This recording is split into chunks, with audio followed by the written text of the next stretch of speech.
Hola, ¿qué onda? Bueno, eh, me pidieron que desarrolle los ejercicios 7, 8 y 9 del trabajo práctico 4, que es momento estático, momento de inercia, momentos principales de inercia, entre otras cosas. eh, Determinación gráfica y analítica. Bien. Los ejercicios anteriores a este, o sea, del 1 al 6, son bastante sencillos, bastante básicos. Estos últimos también son sencillos. Es cuestión de poder ubicarnos más en donde estamos, y así poder resolver. El ejercicio 7, fíjense, dice, para el perfil PNZ número 14, esto significa perfil normal Z número 14, determinar los momentos principales de inercia. Los momentos principales de inercia P, utilizando, bueno, los siguientes métodos. Método gráfico con Moore y Lan, y después método analítico. Bien.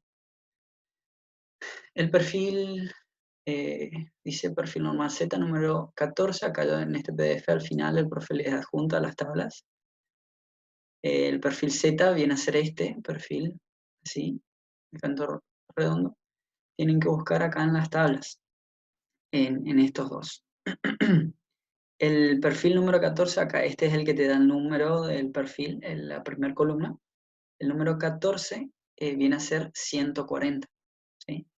Acá tienen que, siempre estas tablas tienen todos eh, la nomenclatura acá en el gráfico y que le permite ver qué es lo que están viendo.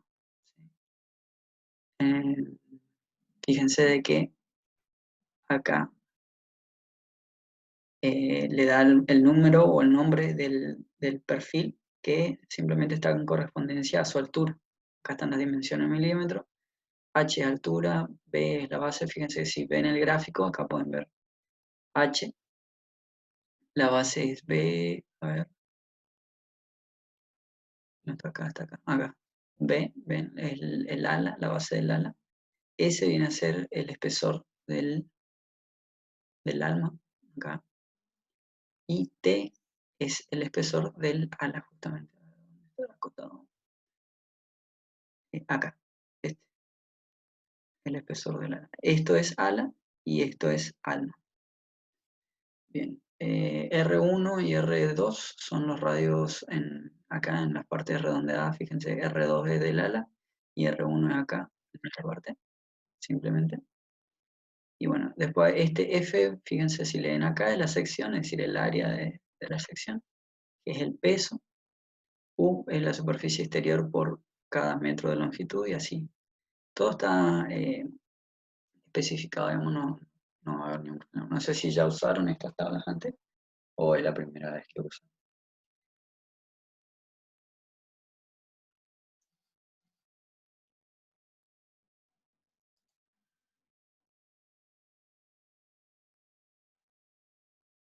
Eh, Bien, al ser una sección simétrica, el baricentro sabemos que va a estar en el baricentro geométrico también. Eh, los valores acá que te dan son todo con respecto a esos ejes. Fíjate que acá está X e Y, se ven los ejes. Entonces, esos son los momentos de inercia, los ¿cómo se dice? Módulo resistente, radio giro y todo eso, en función a X y Y.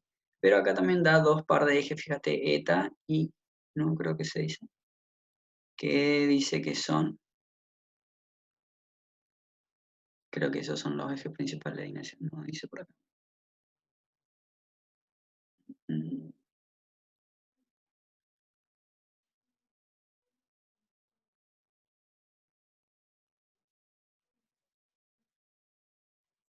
Sí, acá creo que son los ejes principales nada más. Acá te da ya la posición también, te dan la distancia, los ejes. Y después sí, los ejes ortogonales referidos a flexión, que son el X y Y, son como se lo utiliza. Bien, esto lo único que nos va a servir ahora es para poder sacar los valores de las medidas, el área y todo que tiene.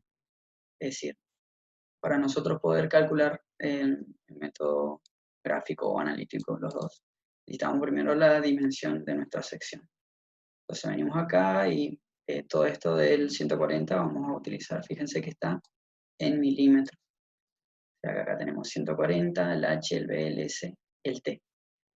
Por ahí, para simplificar, yo les diría, y creo que el profe también hace lo mismo, de que estos cantos acá, sea acá como acá, los eliminen y lo hagan directamente rectángulos, ¿sí? O sea, vamos a tener un rectángulo acá, otro acá y uno acá en el medio, ¿sí?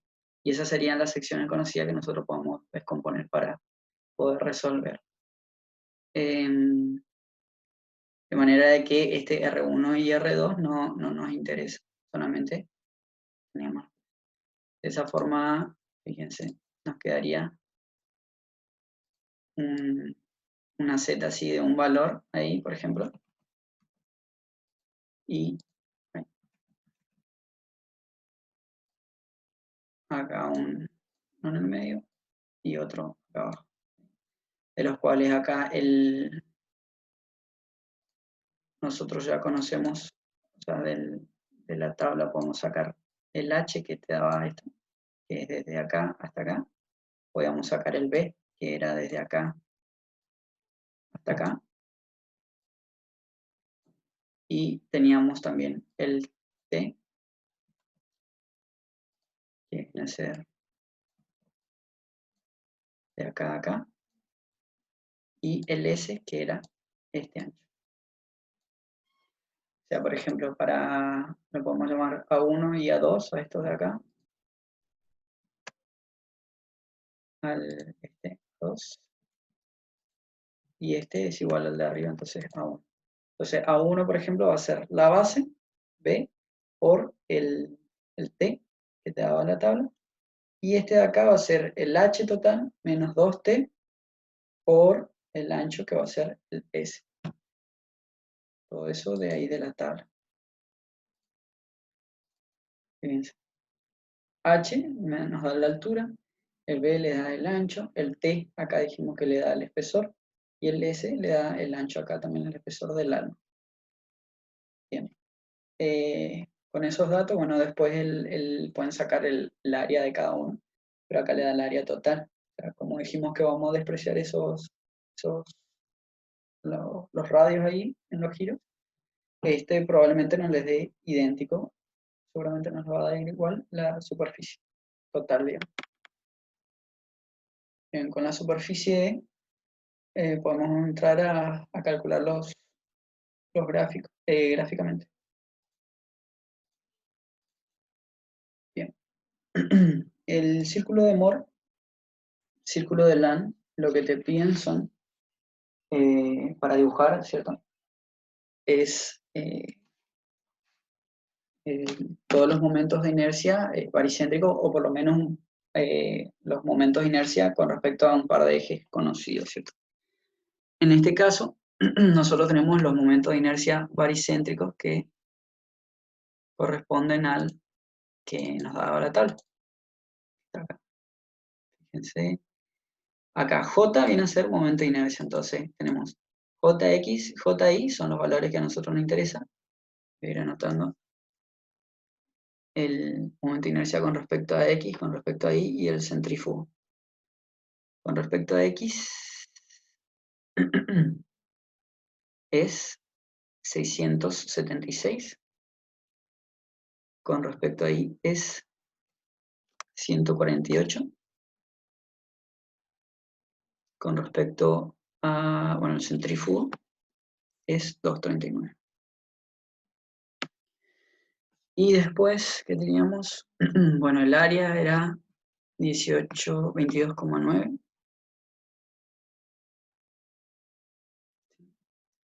Por ahora eso, después veremos si necesitamos. Bien, con esos valores nosotros podemos dibujar el círculo de Moore, sabiendo ya la ubicación del baricentro, ¿cierto? En nuestro caso dijimos, bueno, una sección simétrica, entonces el baricentro está también en el centro geométrico. Es decir, acá esquemáticamente yo sé que conozco este valor,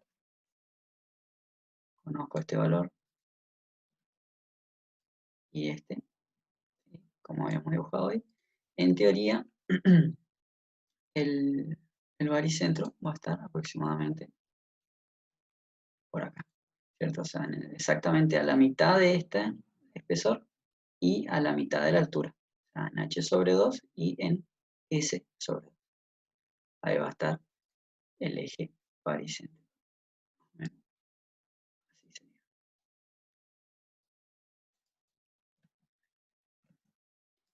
Fíjense. Bueno, para poder dibujar tanto el círculo de Moore como el círculo de Land se definen escala de longitudes para ustedes poder dibujar su sección, ¿sí?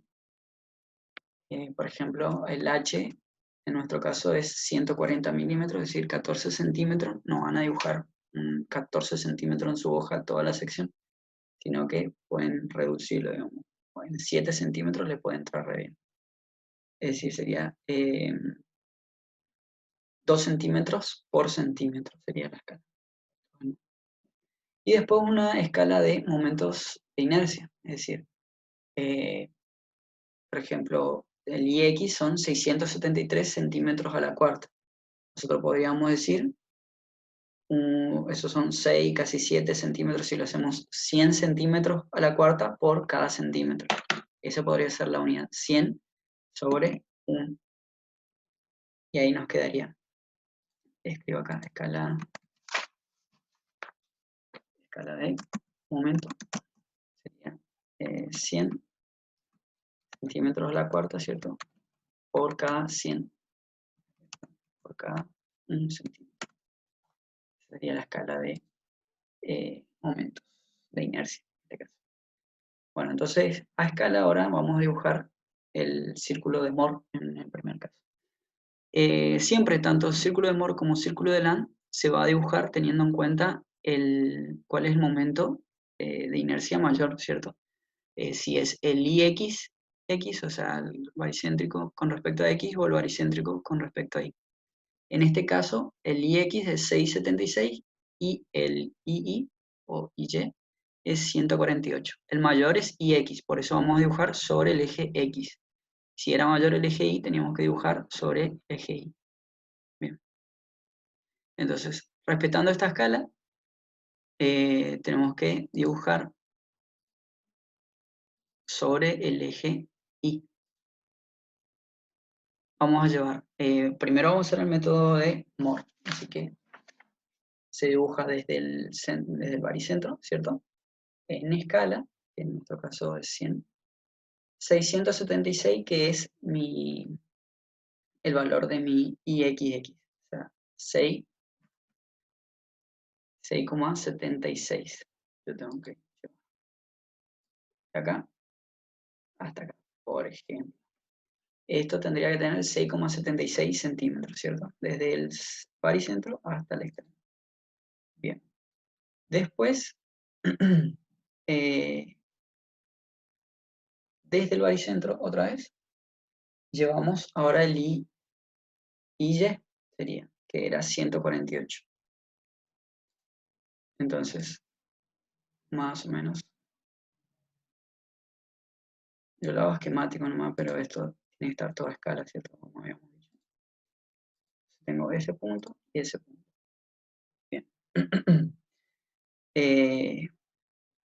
Este sería el de acá a acá, le vamos a llamar O, el baricentro, ¿cierto? Después teníamos A, y acá tenemos B. ¿Sí? De O hasta B, hasta A, perdón, es el IXX. Desde O hasta A. Y el I es desde O hasta B. Para que... Bien, ahora desde B tenemos que llevar hacia arriba o hacia abajo el valor de la inercia centrífuga. En este caso es 239 positivo, tendríamos que llevar hacia abajo. ¿Sí? Esa es una convención, hacia abajo van los positivos y hacia arriba van los negativos. 239 más o menos, una cosa así. Y en A tendría que ser igual, pero en sentido contrario. ¿Sí? Después, este punto acá es el centro de nuestro círculo de Moore. Y uniendo este con este, nos determina el centro de nuestro círculo. Entonces, más o menos. O sea, ustedes tendrían que poner su compás acá en este punto y con el radio acá en el punto M, hacer círculo aproximadamente. Ahí en teoría cortaría en los dos puntos. Una cosa así. Entonces, acá ustedes tienen el punto C, que es el centro de su círculo, el punto M. Esto está en la teoría de Pedagogía, en la página 113. Bien. De esa forma se dibuja el círculo de Moore. Fíjense de que dijimos que de O a A teníamos el IXX, de O a B el II, de B a M el XI, y así dibujamos el círculo, llevando primero BM y después desde A también, pero en sentido contrario. Uníamos M y N, nos daba C y ahí podíamos trazar el círculo. Ahora, a partir de M, o sea, por el punto M, tenemos que determinar los puntos en donde, o sea, el ángulo de inclinación de los ejes principales de inercia. Los ejes principales de inercia eran aquellos pares de ejes en los cuales eran conjugados, es decir, de que su inercia centrífuga es igual a 0, y eran ortogonales entre sí. Fíjense de que la inercia centrífuga es siempre una línea vertical a partir de la unión de los dos dibujados, ¿cierto? Este círculo de Moore contiene a los infinitos ejes, digamos, que pasando por el punto M. Entonces, si nosotros encontramos un par de puntos donde este segmento AN o PM sea 0, ahí va a estar el eje principal de inercia. Y fíjense que acá, en los puntos en donde, en los extremos del círculo, ¿cierto? En el eje X, yo, si mi IX vendría desde O hasta este punto, acá la inercia no subiría a ningún lado porque es 0, o sea, porque coincide justamente con el círculo. Lo mismo acá. Por eso, para determinar los ejes principales de inercia es simplemente unir el centro o polo de nuestro círculo de Moore, que era el punto M, con los extremos del círculo que cortan al eje X. ¿Sí? Entonces, por ejemplo, acá pasaría uno y acá pasaría el otro. Y esos son los ejes principales. Ahí ustedes, esto por ejemplo, se prolongaría así, ¿verdad? Y este que está acá sería el ángulo de inclinación del círculo de Moore, perdón, de los ejes principales. Esto sería alfa. Y ustedes se miden a escala desde A, vamos a ponerle el nombre, ABC, ¿cómo lo pongo? Acá en la teoría le ponen B, por ejemplo. B, y a este W.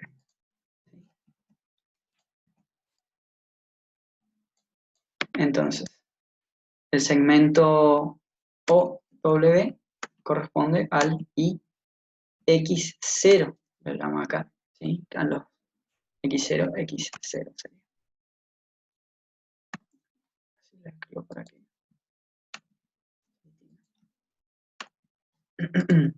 Y el OB corresponde a la inercia I0, I0. Entonces ahí yo mido este segmento OB, multiplico por la escala que yo estaba utilizando y obtengo este momento de inercia de los ejes principales. Este vendría a ser el mínimo. ¿Sí? Y el máximo es de O hasta W, mido con la regla, multiplico por la escala y ya obtengo el valor también. más o menos así tendría que dar. Y el centrífugo es 0, porque no, justamente esa es la condición para que sea el eje principal de inercia, es que el centrífugo sea 0. Lo que tienen que medir acá en su gráfico va a ser el ángulo y estos segmentos. Y ahí ya tienen el círculo de Moore. Simplemente pedía ejes principales, momentos principales de inercia, así que con esto ya estaría.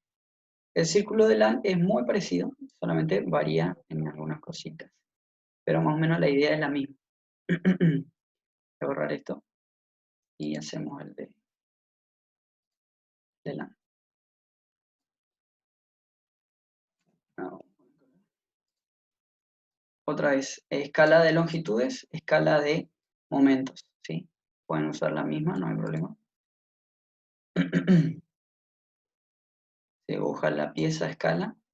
Esto, por ejemplo, por ahí no es tan necesario que lo dibujen perfectamente a escala. Con que dibujen los ejes ya estaría bien, pero si le pueden dibujar así, mejor, no hay problema.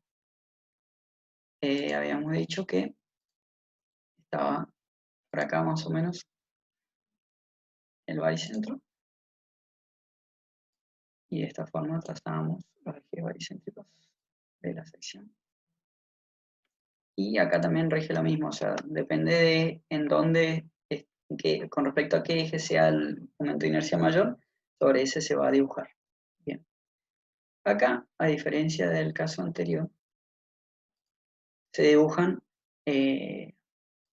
los ejes consecutivamente, los momentos de inercia consecutivamente. Vieron que en el anterior nosotros dibujamos, por ejemplo, desde el centro de gravedad, acá desde baricentro, perdón, hasta el valor a escala, el IX, y después a través del centro hasta el otro punto, el valor de el I. Bueno, acá se van a dibujar consecutivamente. Se dibuja primero el IXX y después el II. Entonces, en nuestro caso era 6,76, ¿cierto? Hasta ese punto.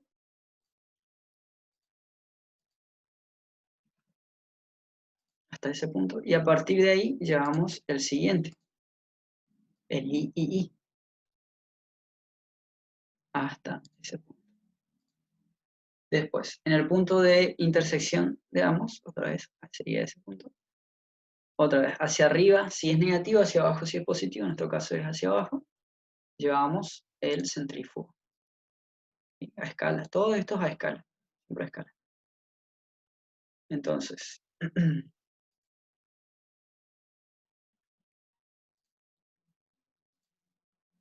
este segmento en rosado sería el IXX, el segmento lila sería el III, y el segmento naranja sería el IXI, ¿sí?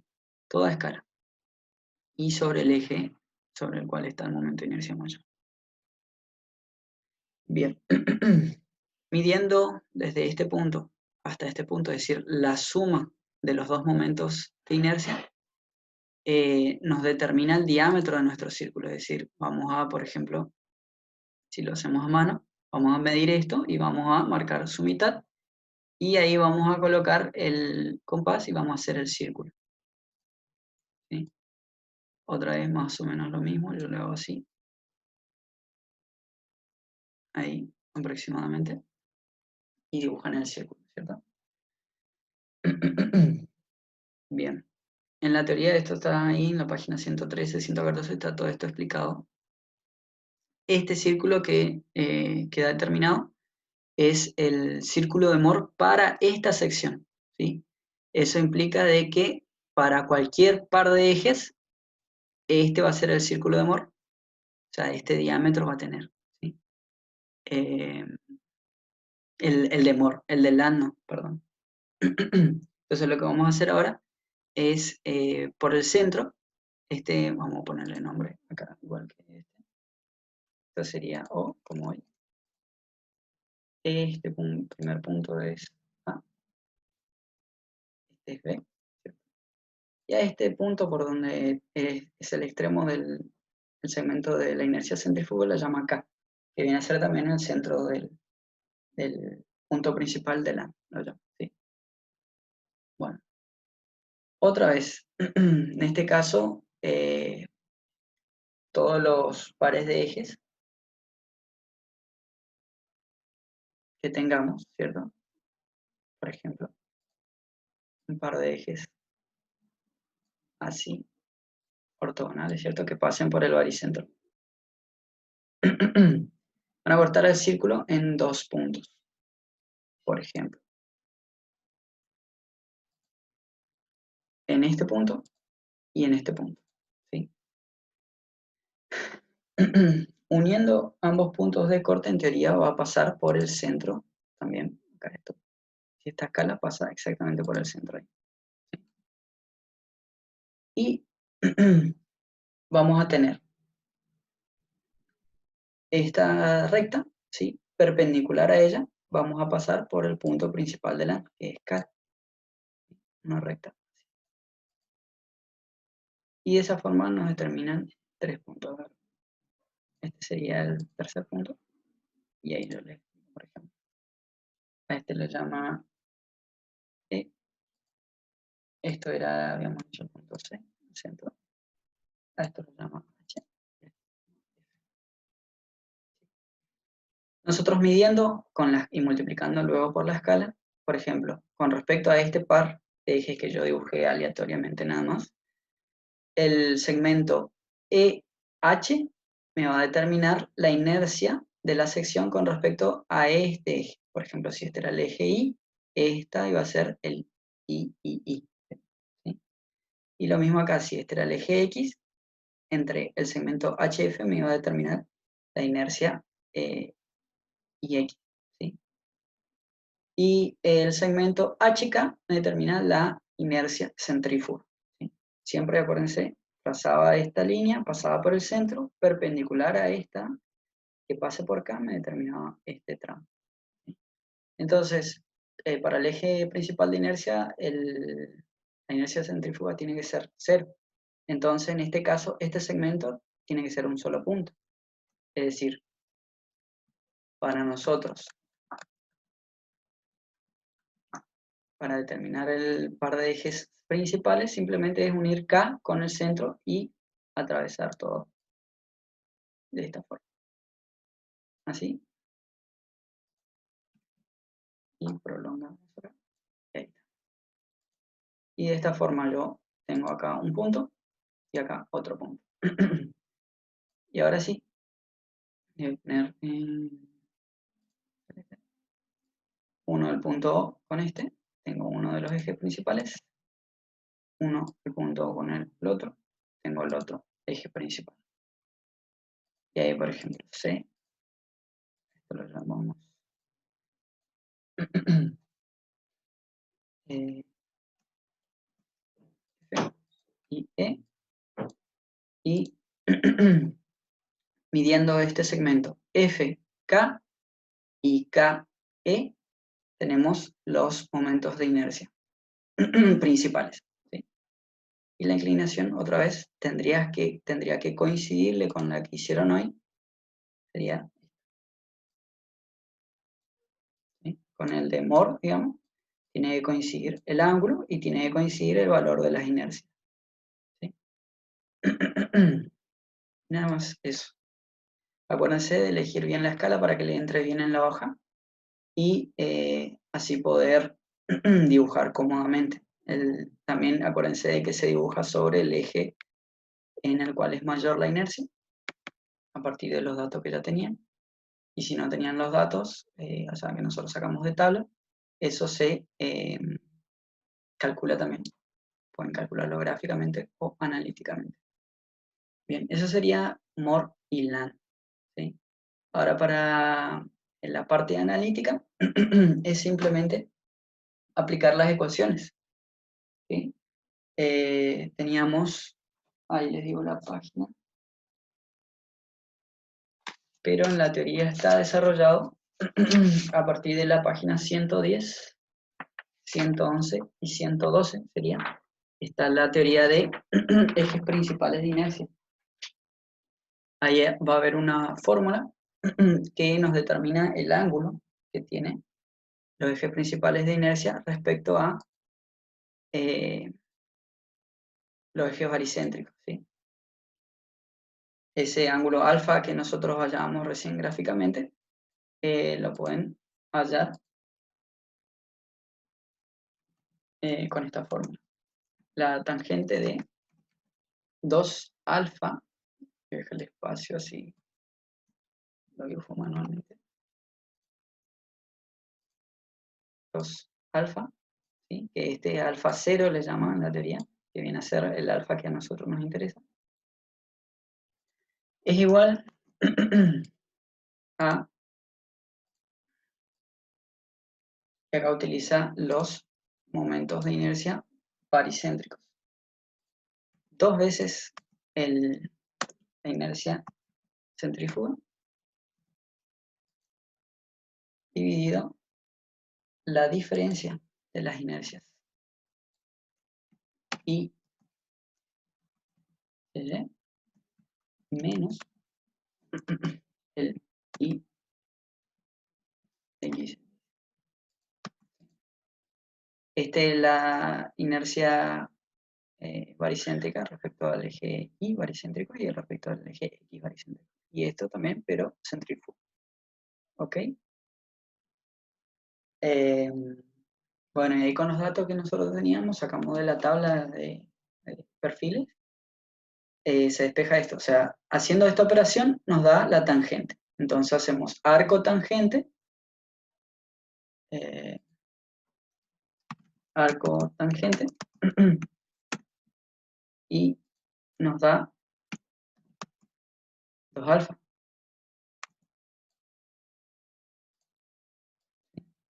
2 alfa 0. Y ahí dividen por 2 otra vez y le va a dar alfa 0. Teniendo el alfa, ahí ustedes pueden aplicar las otras fórmulas para los valores de inercia principales. IX, X, Y, X, Y. ¿Sí? Que también están todos ahí en la teoría. Les escribo acá por las dudas. Creo que es más cómodo. Y X.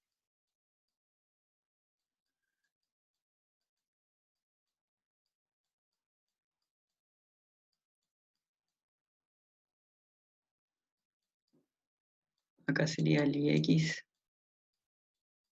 X, baricéntrico, que es el que conocemos, por coseno al cuadrado de alfa 0, que es el que hallamos con el calculito anterior, más I, que también es el que conocemos de la tabla, por seno cuadrado de alfa menos I XY por seno de 2.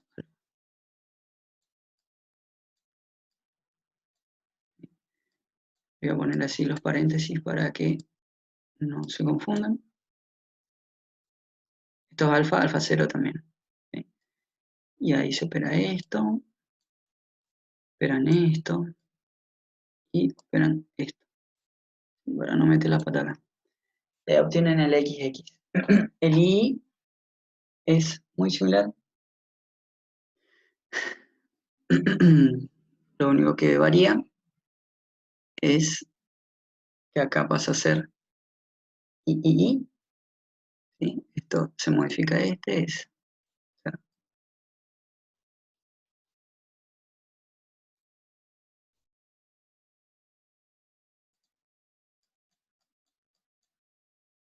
este es el I que conocíamos por coseno cuadrado de alfa más el I, esta es una X,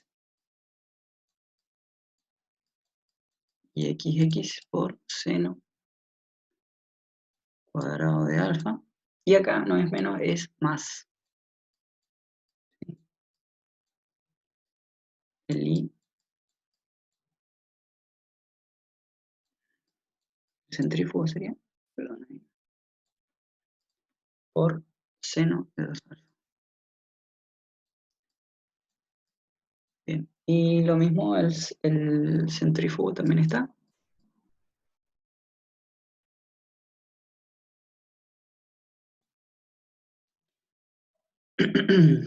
Y utiliza el IXI,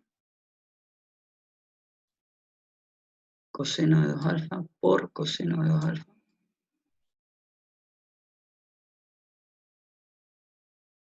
Más I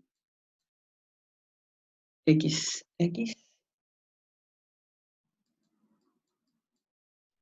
menos I dividido 2 por seno, o sea, toda la división por seno de 2 alfa. Bien, con esos tres ya calculan analíticamente, no es otra historia. Todo este TP4, lo que sea, momento de inercia, momento estático, baricentro, teorema de Grignón y todas esas cosas, denle bola porque después tiene incidencia directa en estabilidad 2. O por lo menos si no le van a dar mucha bola ahora, tengan los apuntes ahí cerca, cosa de que después cuando cursen estabilidad 2 y quieran rendir, tengan a mano para poder estudiar todo esto. Círculo de Moore, círculo de Lang, momentos de inercia principales y todas esas cosas. Sirve mucho después. No solo en estabilidad 2, sino que también en metálica, en hormigón, en todo eso también se utiliza mucho. Pero bueno, estabilidad 2 es lo que más cerca tiene. Eso sería el 7. Ahora se va a cortar la reunión enseguida, así que hasta acá este ejercicio y después explico lo otro.